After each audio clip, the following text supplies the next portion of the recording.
Hello दोस्तों, मैं हर्षिता और आप देख रहे हैं ट्विंस माय वर्ल्ड। थंबनेल देख के समझ ही गए होंगे, गर्भवती महिलाओं को ग्रहण के दौरान पे बहुत ज़्यादा ही टेंशन आती है।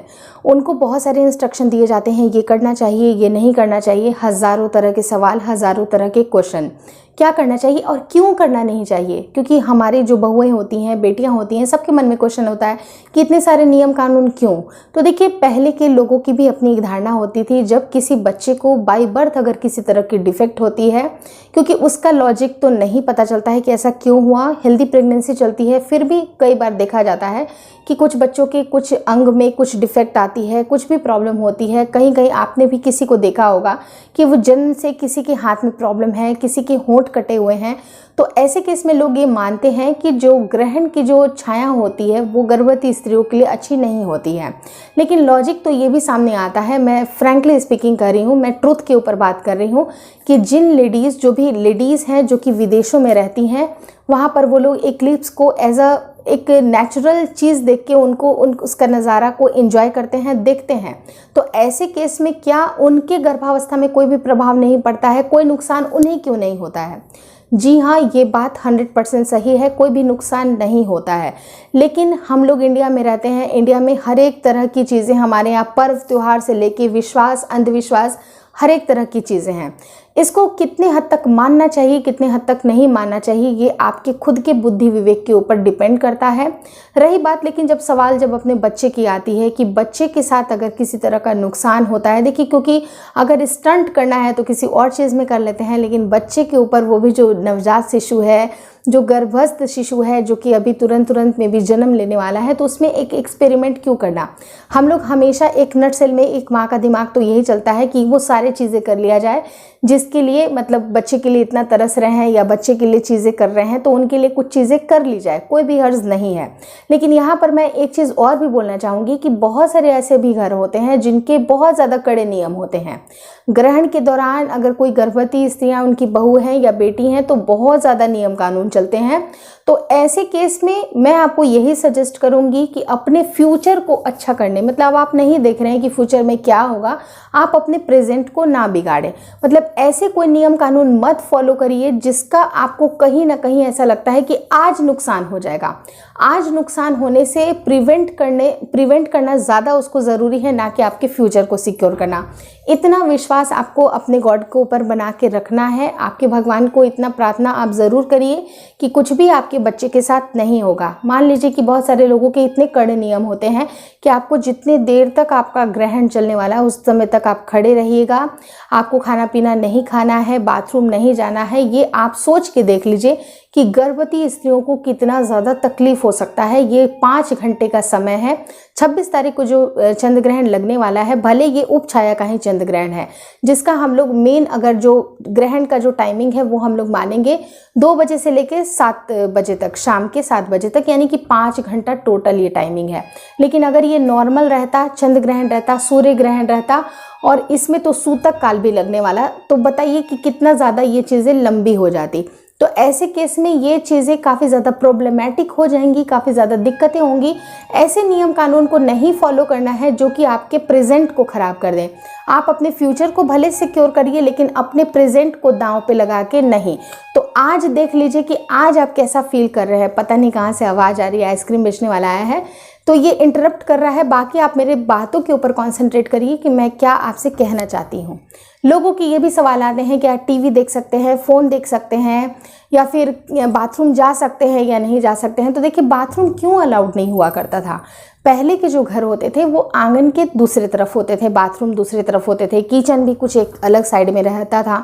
तो ऐसे केस में मतलब गर्भवती स्त्रियों को वहाँ जाना ना पड़े, इसलिए इसे अवॉइड करने के लिए बोला जाता था। लेकिन अब तो सबके घर के अंदर बाथरूम है, किचन भी है। तो आप चाहो तो आप प्रेफरेबली आप अपने रूम में लाके, किचन में जो खाना जो बचा हुआ है वो आप लाके खा सकते हैं, वो एक अलग बात है।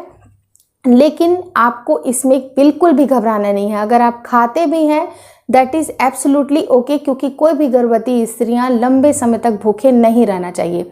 हाँ, प्रिकॉशनरी मेजर में आप क्या कर सकते हैं, बोला जाता है कि खाना नहीं बनाना चाहिए, खाना नहीं खाना चाहिए। तो देखिए, 2 बजे से लगने वाला है, तो ये लंच का टाइम तो हो ही गया है। 1 बजे आप प्रॉपरली खाना वाना बना के 1 बजे तक आप खा पी के ओवर हो जाइए। आपका कंप्लीट ये टाइम आपका निकल जाए, 2 से 3 घंटे 4 घंटे तो आपको भूख नहीं लगेगी। लेकिन हाँ, अगर छोटी मोटी भूख आपको लगती भी है तो अपने साथ आप कुछ भी खाने का आइटम रख सकते हैं, कुछ हल्के से स्नैक्स रख सकते हैं, ड्राई फ्रूट्स रख सकते हैं, और उसमें आप सिंपली आप तुलसी का पत्ता रख दीजिए। चाहे जो भी बचे हुए खाने हैं उनमें तुलसी का पत्ता रख दीजिए।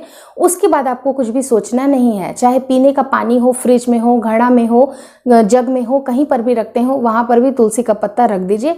उसके बाद आपको कुछ भी सोचना नहीं है, आराम से आप बाथरूम जाइए, कोई दिक्कतें नहीं है। लेकिन जहाँ तक सोने की बात है कि सोना नहीं चाहिए, लेटना नहीं चाहिए, बच्चे को नुकसान हो जाएगा, ऐसे केस में जो मैंने छोटा सा उपाय आपको बताया था धागे वाला, वो सटीक उपाय है। और देखिए, मुझे सुन के तो बहुत ही ताजुब लगा कि ये पर्सनली मतलब जैसे होता है ना, मे भी शायद उनकी तरफ भी होता होगा, बहुत सारे यूट्यूबर कॉपी करते हैं। ये धागे वाली बात तो मेरे और मम्मी के बीच में पर्सनल बातें थी जो कि मैंने अपने ऑडियंस को बताई, और वहाँ से पता नहीं कैसे कैसे कैसे लीक हो के सारे यूट्यूबर यही सारी चीज़ें सेम चीज़ बता रहे, सेम उपाय। देख के बहुत ज़्यादा ताजुब लगा कि अरे ये तो मेरे और मम्मी के बीच की बात थी, और ये कम्प्लीटली ये बहुत ज़्यादा ही कॉपी हो रहे हैं। तो नहीं पता कि इतना ज़्यादा कॉपी क्यों हो रहा है, अपने खुद के कंटेंट क्यों नहीं लाते हैं लोग। लेकिन फिर भी मैं आपको यही बात बोलूँगी कि सिंपल सा एक जो ट्रिक है, पहले के ज़माने में जो अगर पहले डंडे का प्रयोग किया जाता, पहले के ज़माने में क्या होता था कि बहुत ज़्यादा पेड़ पौधे हुआ करते थे, गाँव का माहौल था, तो कहीं पर भी डंडे छड़ी मिलना ये सब बहुत ही नॉर्मल बातें थी। अब क्या होता है कि शहरीकरण ज़्यादा बढ़ गया, डंडे मिलना मुश्किल हो गए। तो पहले के ज़माने के लोग अपने बिहाफ पे डंडे को खड़ा कर देते थे, सोचते थे कि नहीं तुम नहीं बल्कि वो डंडा खड़ा है तुम्हारे। लेकिन अब जब शहरीकरण इतना ज़्यादा हो गया, डंडे मिलने मुश्किल हो गए, तो ऐसे केस में धागों का प्रयोग होने लगा। वो धागे कोई भी कलर के हो सकते हैं, कोई भी ऐसा रिस्ट्रिक्शन नहीं है, और उसको अपनी हाइट के अनुसार से, मतलब जितनी भी आपकी हाइट है उसके सर से लेके पाँव तक आपको बस धागे को नाप लेना है। और कोशिश करिए कि 2 बजे तक है तो 1:30 बजे तक आप उसे सेलो टेप से आराम से चिपका लीजिए। और देखिए चिपकाना कहाँ पर है, जिस समय आपका ये दरवाज़ा है, दरवाज़ा जो ऐसे खुलता है तो ये पीछे की दीवार जो है जो छुप जाती है वहीं पर आप कर दीजिए। ये क्वेश्चनेबल भी नहीं होता है, अगर किसी की नज़र पड़ती भी है तो हज़ारों तरह के सवालों का जवाब देने से आप बच जाइएगा। वो छुपा रहेगा, आपके सामने भी नहीं आएगा, और जब आपकी डिलीवरी हो जाती है, नॉर्मल आपकी दिनचर्या चलने लगती है, उसके बाद आप आराम से हटा सकते हैं। मतलब ऐसा नहीं है, चाहे तो आप ग्रहण के बाद भी हटा लीजिए या फिर आप गर्भावस्था के बाद हटा लीजिए, आपकी प्रेगनेंसी ओवर हो जाती है उसके बाद आप हटा लीजिए, जैसी आपकी मर्जी, जो भी कर सकते हैं। या तो एज इट इज़ छोड़ दीजिए, किराए के घर पे रहते हैं तो भी छोड़ सकते हैं, अपना घर है तो भी छोड़ सकते हैं, क्योंकि एक धागा किसी के लिए भी नुकसान नहीं कर सकता है। तो ये चीज़ें करके देखिए, यकीन मानिए दोस्तों कुछ भी दिक्कत नहीं है। कोशिश करिए कि आपको बाहर की छाया नहीं पड़े, लेकिन उसमें मैं अपना दिमाग भी ये लगा रही हूँ कि अगर किसी तरह की इमरजेंसी है, बड़े बूढ़े जो भी कह के गए हैं अच्छी बात है, उनकी बातें भी मानना सही बात है, लेकिन अगर ये इमरजेंसी है, आपकी डिलीवरी का टाइम आ गया, एकदम ग्रहण के टाइम पे आ गया, आप क्या करिएगा? आपको कुछ नहीं करना है, आपको इंतज़ार नहीं करना है। किसी तरह की इमरजेंसी हो, चाहे गर्भावस्था में हो या कुछ भी आपकी इमरजेंसी हो सकती है, तो ऐसे केस में आपको डॉक्टर से मिलने की ज़रूरत है। चाहे तो अपने आप को पूरी तरह से कवर करके जाइए, लेकिन डॉक्टर से मिलना मत भूलिए। मतलब इमरजेंसी के केस में आपको घर में बैठे नहीं रहना है, ये इंतज़ार नहीं करना है कि अरे भाई 7 बज जाएगा तब जाएंगे, ये मत सोचिएगा। इमरजेंसी मीन्स इमरजेंसी, इसमें सब कुछ फ्लेक्सिबल होता है। और अगर आप चाहो तो अपने भगवान की स्तुति कर सकते हैं। पूजा करना वर्जित होता है, इस समय शुभ कार्य नहीं किया जाता है, ना ही खाना पकाने का काम किया जाता है, ना ही नहाना चाहिए, ना ही आपको किसी तरह के पूजा पाठ में इन्वॉल्व होना चाहिए। लेकिन हाँ, आप भगवान की स्तुति कर सकते हैं मन ही मन। आपसे कुछ भी अगर आपको लगता है कि नहीं मैंने कुछ गलती कर दी या कुछ कर दी, ऊपर वाला ईश्वर बैठा है आपकी मदद करने के लिए, वो सब कुछ देख रहा है और उसके घर में सिर्फ न्याय होते हैं। तो न्याय होने के लिए आप बस इतना सोच लीजिए कि आपके बच्चे के साथ कुछ भी नहीं होगा। एक पॉजिटिविटी तो आपको ज़रूर रखनी है। और रही बात ग्रहण के बाद प्रिफरेबली नहाया जाता है, तो अगर आपको मन कर रहा है और ये अभी गर्मी का माहौल है, देखिए 26 मई है तो पूरी गर्मी है, तो अगर आप नहाना भी चाहिए तो 7 साढ़े 7 के आसपास आप नहा सकते हैं। लेकिन अगर ये विंटर सीजन रहता तो मैं आपको स्ट्रिक्टली मना कर देती, क्योंकि अभी आपके शरीर को तापमान की बहुत ज़्यादा ज़रूरत है, एक परफेक्ट टेम्परेचर होती है जिसमें कि आपका रहना बहुत ज़्यादा ज़रूरी है। तो अगर आपकी इच्छा कर रही है तो आप हल्के गुनगुने पानी से नहा सकते हैं, बल्कि ऐसा कुछ भी नहीं है कि आपको बहुत ज़्यादा शुद्धिकरण की ज़रूरत है। आप चाहो तो कर सकते हैं अगर ये आपके बच्चे के लिए सूटेबल है तो, नहीं तो अगर ये विंटर का सीज़न रहता तो आप छोड़ भी सकते थे, स्किप भी कर सकते थे, आपकी जो भी मर्जी। और रही बात फ़ोन और टीवी को चलाने की, तो देखिए ऐसा होता है कि रेडिएशंस बहुत ज़्यादा इस समय होते हैं, यूवी रेडिएशंस इतने हाई होते हैं, तो ऐसे केस में आपको फ़ोन से दूर रहना चाहिए। फ़ोन ऐसे भी आपके बच्चे के लिए बहुत ज़्यादा अच्छा नहीं होता है, तो आप फ़ोन से कोशिश करिए कि दूर रहिए।